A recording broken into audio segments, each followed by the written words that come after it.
Good evening.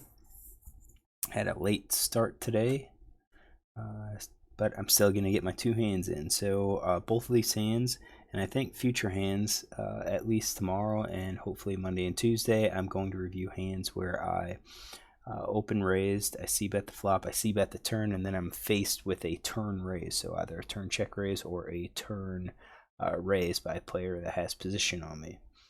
So we're going to start with jacks. 10 NL game, full ring. I open raise on the button with jacks, and this player calls. He's 65 hands. He's right now playing 29-28. So it looks like if he's coming in for a raise. His 3 bets is 1 out of 11. And right now, when we look at cold call from the big blind, he has not called a 2-bet from the big blind, but he has basically raised 3 out of 7 times from the big blind. So I think he's probably aware that I'm in a steal spot based on this player. He didn't raise me, so I think with this player, we're going to probably take out some of these hands that would have raised. Definitely raise to try to get a fold, also as a blind defense.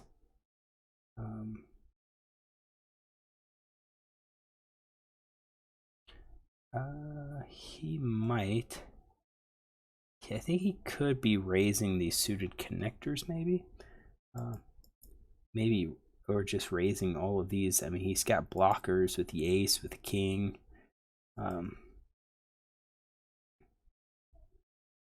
Maybe raising, ace 2 3 4 5. Maybe raising these connectors, possibly, or just calling with them, maybe.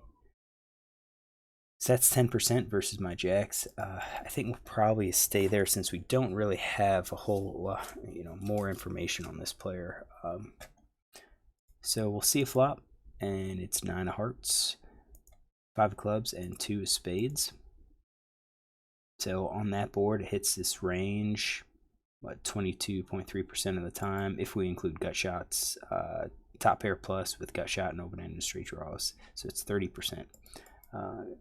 He is going to check to me, and I'm going to fire a c-bet.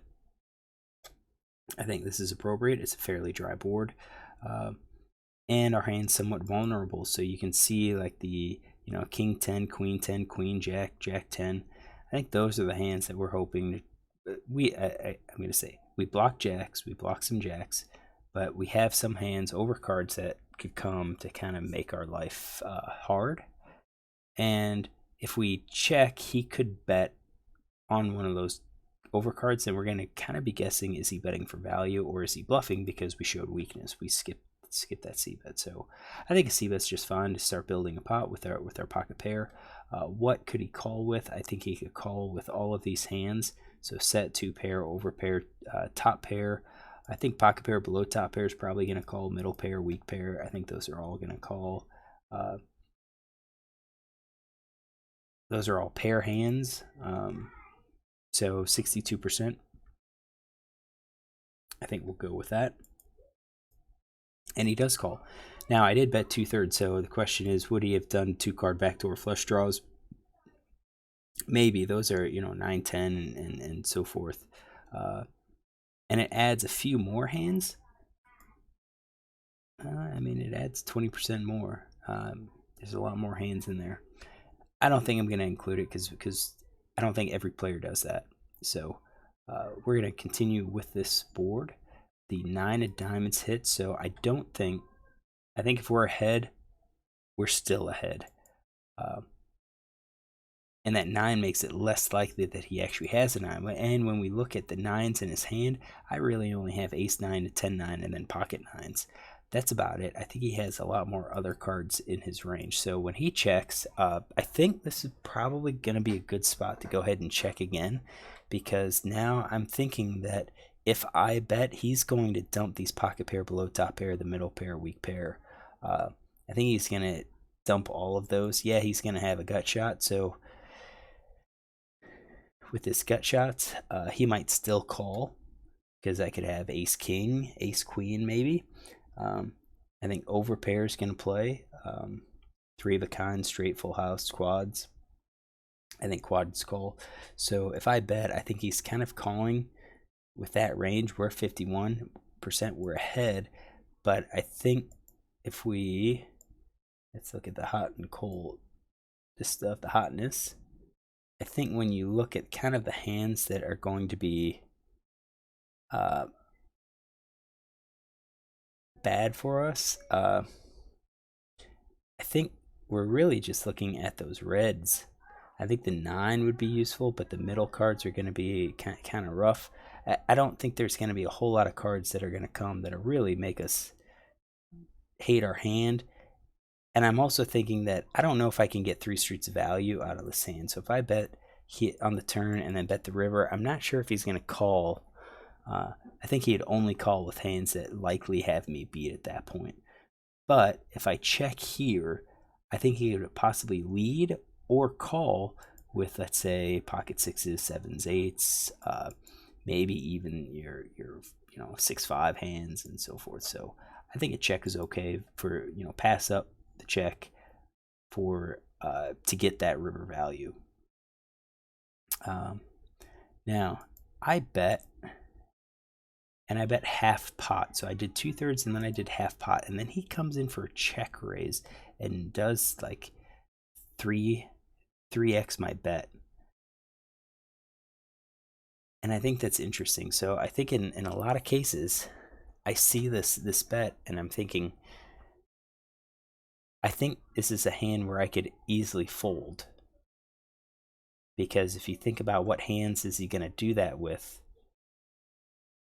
I think it's usually doing it with the solid hand. But on this board, the board's pretty dry. I'm kind of thinking, would he do it with 3 of a kind? No, I really don't think so. I mean, why would you do it with 3 of a kind and get me to fold my ace king, ace queen hands that might double barrel and then bet with a if an ace gets there? I'm also thinking, would he do it with quads? No, probably not. Would he do it with the full house? No, probably not. He doesn't have a straight. So would he do it with an overpair? Yeah, I do think he could be doing it with an overpair. With a 10, he doesn't want to see the queens, jacks, queens, kings, or aces come out. So I do think an overpair. And I also think this pocket pair but below top pair might make a move because he doesn't think I have the hand. I don't really think gut shot could do it. I think it's going to be some value. And if we just do pairs, then it's I'm at 95%. So I kind of think that I'm ahead here. I think if I raise, I give up my hand. I think I demonstrate that I have an overpair here, or I have the 9, and I think I get a fold. So I think calling here and going for value on the river is going to be the best play, and that's what I did. I actually called, and then the 7 of spades hits. Definitely makes it a little bit more likely that he had, that could hit his range, because I said 6, 7s, 8s might also be doing this, and he bets half pot here. And I think of all of the hands in his range, we can see it at this point, only 14% of them beat me.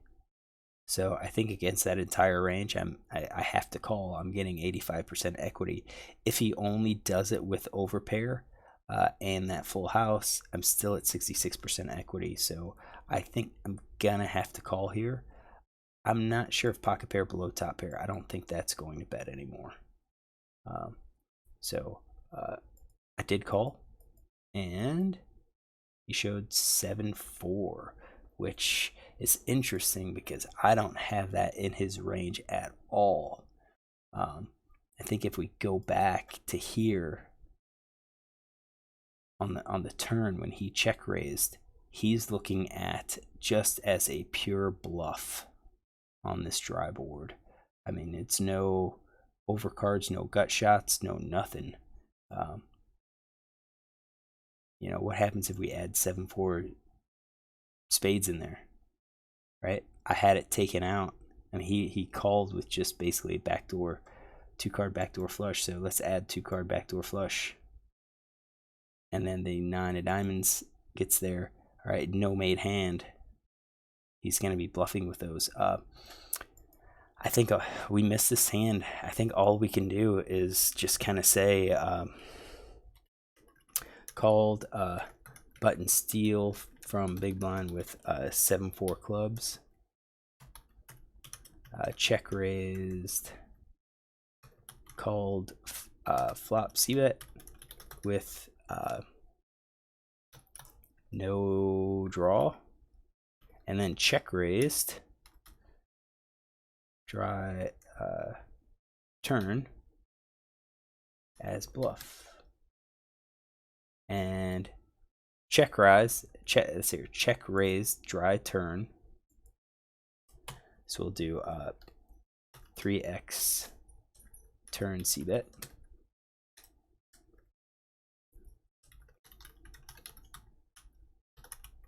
And then bluffed river for half pot. I think that's all we can do is just mark this player down, mark the notes, so we have an idea of how to play. I think this hand is okay because when we think about what hands would check raise and how dry the board is, I just don't. And I think the check raise, if it's going to happen, comes here maybe, but even then the board's so dry, I don't think they're going to really check raise. I think check raise could be a 9 doesn't make sense with trip 9s. Full house doesn't make sense at that point, so kind of the only hands that make sense would be pocket pairs or a 5, 5-6. All right, so this hand's kind of weird for a 10 NL game. Let me clear it out and look at hand number 2. All right, so this next hand I have pocket aces. So we see MP1 limps, cutoff limps, and then I have aces. All right, so let's bring in a second one here. MP1 limped. He's playing 67% of hands. He's only played 12 hands right now, and limp and called is 100% 1 out of 1. His VPIP in MP is 1 out of 2. I think this guy's going to be wide. He hasn't really raised a whole lot, so what we're going to have to do is take out a lot of his hands that I think would raise. And I do think he's playing pretty widely. If he's playing 67%, I mean, that's a lot of hands. All right, so is this anywhere close to wide enough? I presume. But his pre-flop raise is at 17%. He's in mid position. I think he is probably, so he's raised 50%. This guy is a loose passive based on his stats. So jacks plus ace king, maybe ace queen. That's about it. And then he's going to limp with all of the rest. I have 38 hands on villain 14. He is playing 26-13, so loose, but a little bit more aggressive. I have 17% VPIP. He's coming for a raise there. Raise first in is 1 out of 4. Limp with previous limpers. This is the first time. It doesn't look like he squeezes a whole lot. So I think he's going to be tighter, but definitely I don't think he's going to have a premium hand here. So I think what we're going to look at is at our pockets. I think jacks plus are probably going to raise. I think some of these suited connectors are just going to call. Suited connectors are probably going to be a little bit wide.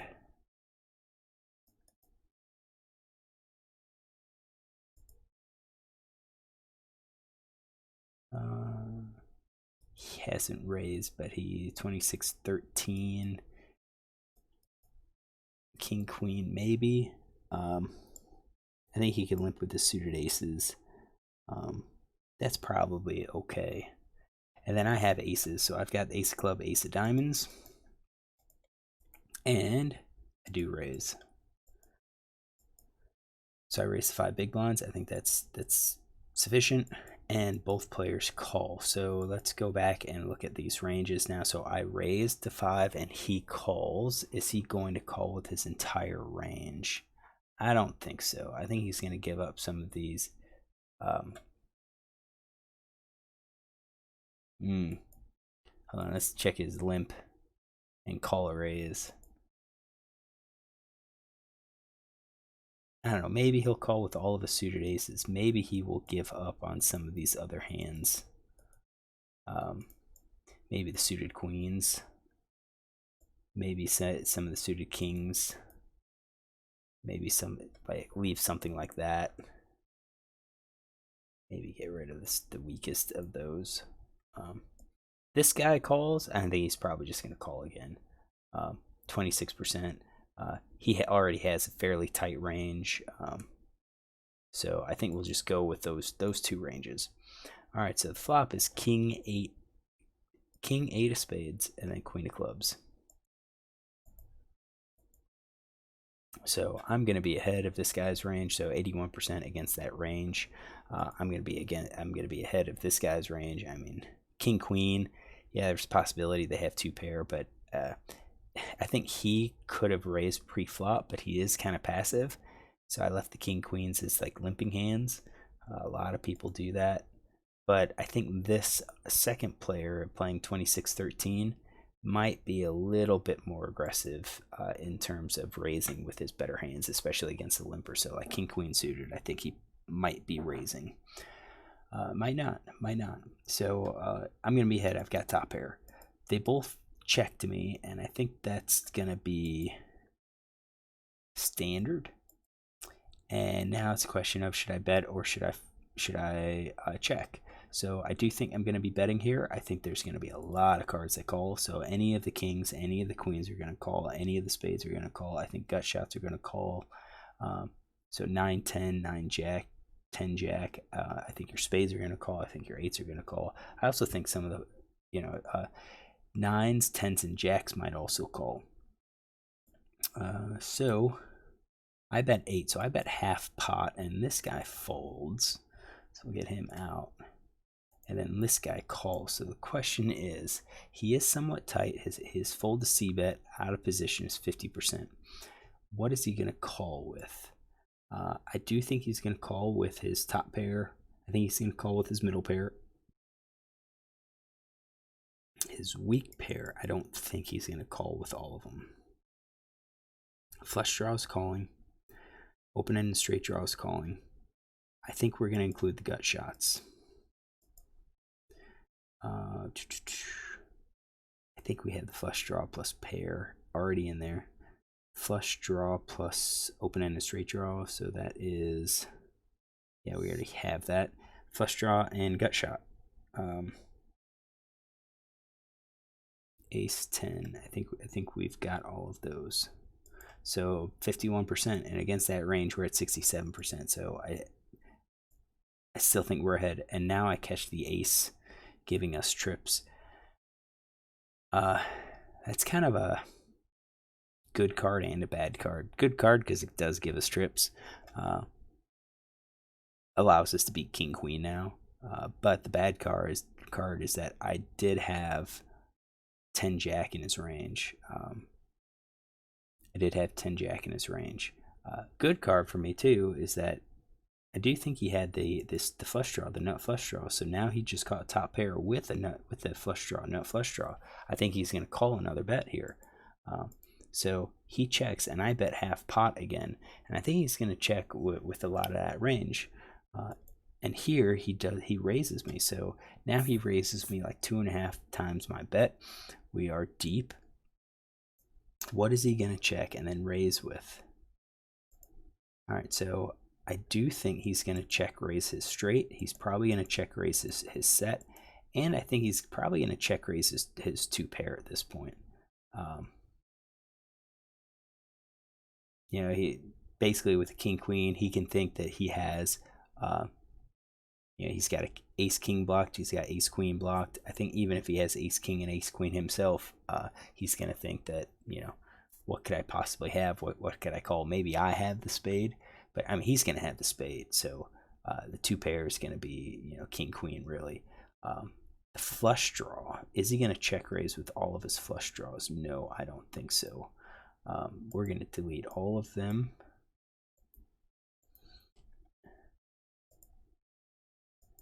And then we are going to say, I think people could check raise with the ace jack of spades, ace 10 of spades.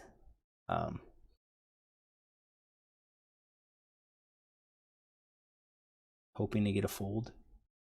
Maybe this is too optimistic. We'll take him out. So if he only check raises his premium hand, so two pair plus, we're still ahead 80%.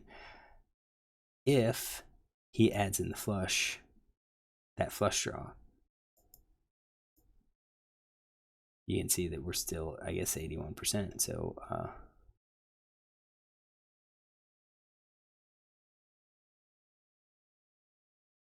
yeah, I guess so. Just two hands, so it doesn't really matter much. So I think we're ahead, but would he do this with two pair? Would he do this with the flush draw? How many people do it with the two pair? And I think with two pair, I don't think so. With a king queen maybe. So I think that's kind of your point here. So if he does this with his two pair, we're at 80%. If he doesn't, we're at 64%. So I guess either case, we're gonna be calling here. He could have just the straight, just the straight here, 10 jack. I think we call, and then we see what happens on the river. And now the 7 of spades hits, and I think that's a hand I'm not too thrilled with. He checks, and I think what we should be doing is checking behind here. I think when we consider what hands are going to call us, I think flushes and straights and probably sets are going to call. So, you know, if he only calls those, we're at 37%. We don't have the 50% equity if called. I think we should just check behind and see a showdown, and I do that. So, hey, yay me. And he shows Jack 10. So he had the straight. Did he have 10 jack offsuit? No, I didn't have it in his range. But no, you know, I often do. If you've been watching it, I often do include that 10 jack offsuit. So he might be a little bit wider, but you know, it changes the straights. So let's go back to, you know, that ace. You can see that the straights now 55%. So, you know, if we include those hands, we're still at 55%. And we only needed 24% to call. So I do think this is I think I'm okay with the call. And I think I did a good job of checking behind. I don't think if I bet, I don't think he's folding. So I think this is a good check behind. All right, so I didn't hit any hands. First hand was really weird. He bluffed. Just make a note for that guy. This guy, you know, we could add some notes here. Limped. It's here. Limped behind with Jack 10 off. Called flop Cbet with open and straight draw. Check raise turn Cbet.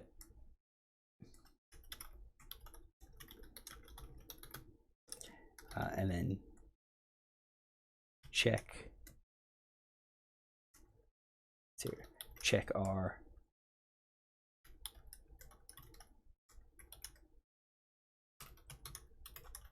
So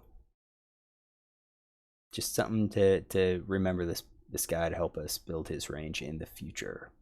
All right, so hopefully you enjoyed him. Look tomorrow for a couple more hands.